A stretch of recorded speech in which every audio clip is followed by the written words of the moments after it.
thought today I could talk about, I think often along our spiritual journey and in spirituality, it's taught that one of the reasons why things are happening in our life is our beliefs.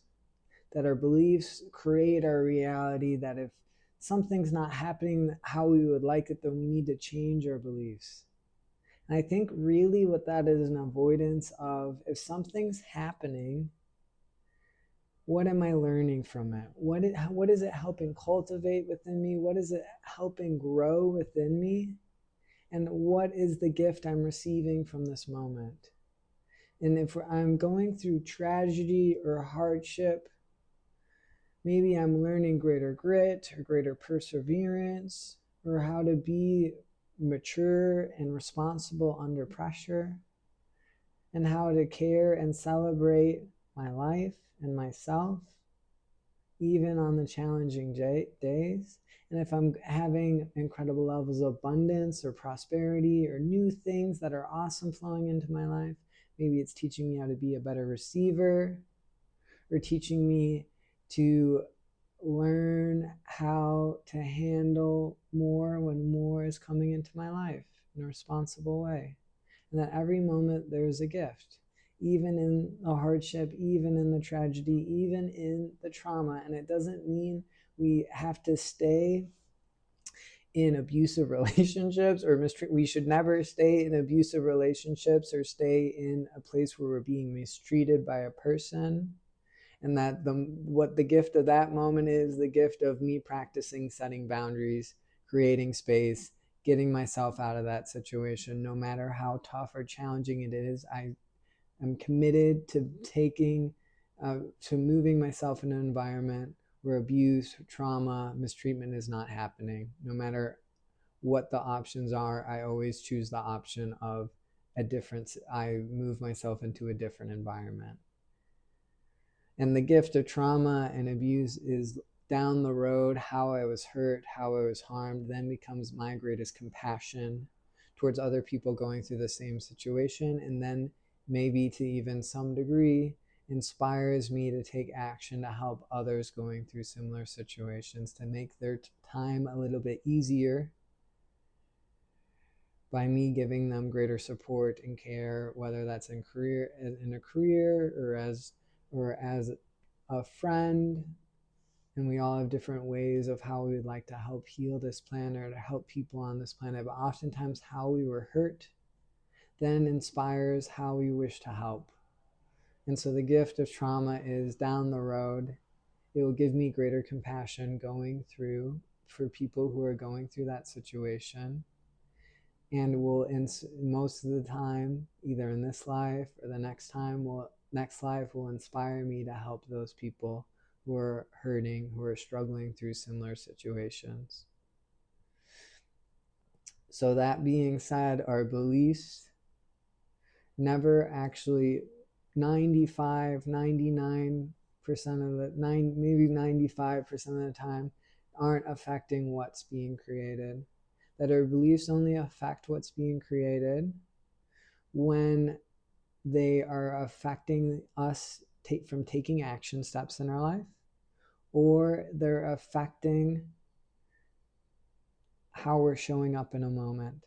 That if we're doing a job interview and we feel very unworthy and we're leading to that unworthiness is showing up as we're answering questions, or it's hurting our confidence to fully be ourselves, then yes, maybe our unworthiness is affecting our ability to be our best self in a moment. But it's not so much about trying to change and fix your unworthiness as it is loving the one who's unworthy. And the more you love the part of you that's unworthy, the more unworthiness integrates back into worthiness. And oftentimes we only feel unworthy for how little we appreciate or point out the things that we're doing amazingly. Because unworthiness is, I'm never seen, heard, valued, validated. So the more time you take to see, hear, value, and validate you, the less and less unworthiness you will feel over time, and the more worthiness will naturally start to bloom within you.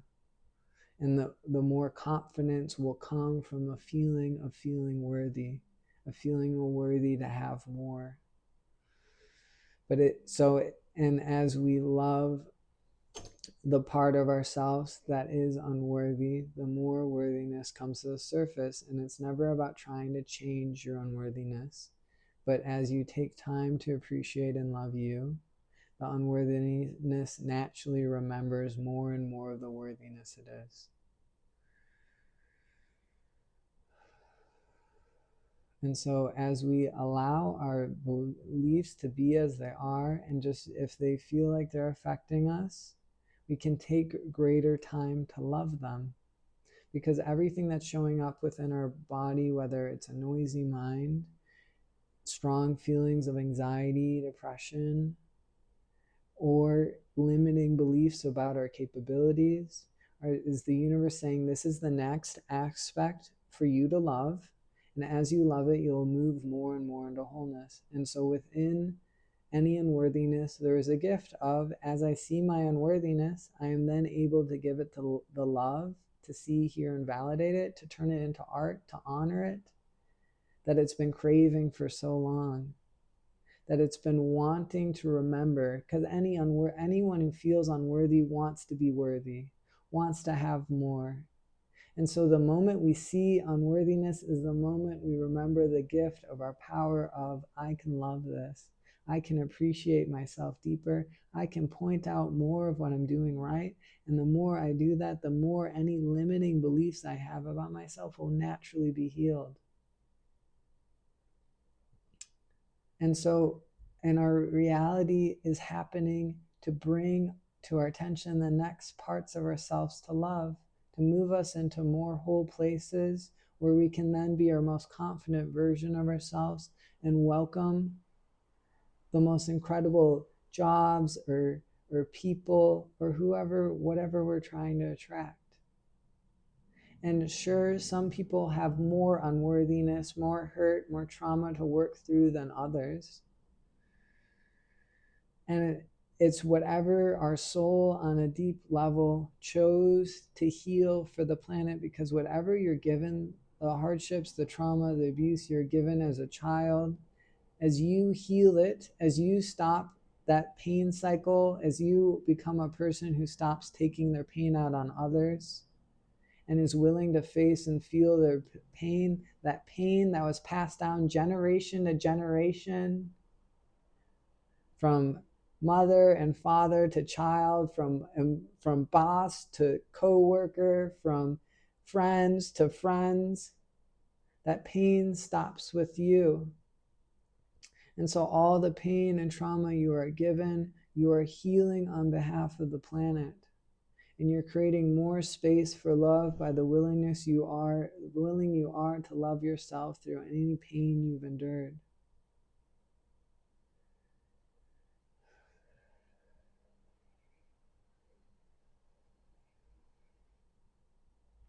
And so it really doesn't matter what you believe, but can you be the one who carries you to the side of any limiting beliefs by how you take time to love and appreciate and give that belief attention and curiosity, and maybe turn that belief into a poem or turn it into some type of art as a way of honoring it. And as anything you honor within you, the more and more it integrates back to emptiness, to wholeness, to love, to peace that you are. And as you clear out all the ways you were taught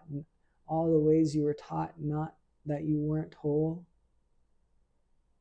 as you love those parts of yourself that were hurt, that were fragmented by other people taking their pain out on you, you are awakening more and more of the love, the peace, the wholeness that you are. And the gift of any trauma, any pain that we go through is, as I reclaim my worth, as I reclaim my value by my willing to love myself through this pain, I become stronger. I become more empowered than I ever could have become if I had never gone through that pain in the first place. And it doesn't mean we seek out pain, and it doesn't mean we seek out mistreatment, but our willingness to step to be the first person to honor ourselves, to care for ourselves deeper than anyone else ever did, the willingness to love ourselves no matter what we're feeling, stops any pain, any misery, any judgment in its tracks, and starts to integrate it more and more back to the light of love that you are. And it creates a level of strength and empowerment that could have never been reclaimed had you not gone through that experience. And so everything that happens in our life is a gift of, I will be better because of my willingness to face and feel this experience. And I never stay in places that are traumatic or I'm being mistreated. But as I create space, as I set the boundaries, as I remove myself from that situation, and as I face, feel, heal, love myself through the pain that I've endured, I become the most incredible version I become the most incredible version I never could have imagined myself to be, by me just be willing to endure and survive and face all that I've endured, survived, and faced. And to bring it back to beliefs, because beliefs really was what I wanted to talk about today, is that if we feel like we have a negative beliefs, like we put ourselves out there in situations and we, like, let's say we're applying for jobs. I've been applying for jobs lately, and we hear, I'm never going to get that job, in our head. Or we hear something like, we reach out to someone who we hope will be our friend, and we hear in our mind, they'll never text me back. What if, whenever we hear those thoughts, we don't have to do it for every thought, but when we hear those thoughts, can we practice thinking the opposite of whatever that thought was? So if we apply for a job and we think they're never going to reach out to me, what if we said, maybe they're just really taking the time, if it's been like a couple days, to look over my resume and make sure I'm the right fit. And we think optimistic thoughts, not as a way of trying to change the outcome of whatever is going to be, but a way about feeling better about the action steps we're taking. You could also do this for example, with a friend. If we reach out and they take a while to respond back, we could think maybe they're also nervous about texting me too. And we just think the opposite of whatever negative thoughts or beliefs we're having about ourselves, as a way of patterning our mind to be more optimistic and to feel better about all the ways we put ourselves out there and take chances and try and move forward. And it doesn't mean it's going to change the outcomes, but we'll just feel better about ourselves as we go through our day. Because our beliefs do not create reality unless they're affecting your choices or they're affecting how you're showing up in a moment. And really what is creating reality on the deepest level is the divine. And it's the divine or God or source or the universe that you are, that I am, that we all are. And it's the one within every person. And how everyone is showing up is how the divine meant to show up in that moment. Because the divine is within every person, and it on some level, maybe the divine didn't think, I didn't think they were going to act that shitty, but on some level the divine is approving people's behaviors and actions. And it doesn't mean we tolerate it, and it doesn't mean we take it. We always come from a place of our power, which is, what feels true to me? Do I need to be honest with this person and share how their actions are affecting me? Do I need to set a boundary? What do I need in this moment? Just because the divine is in that person and approving how they're acting doesn't mean I need to tolerate it.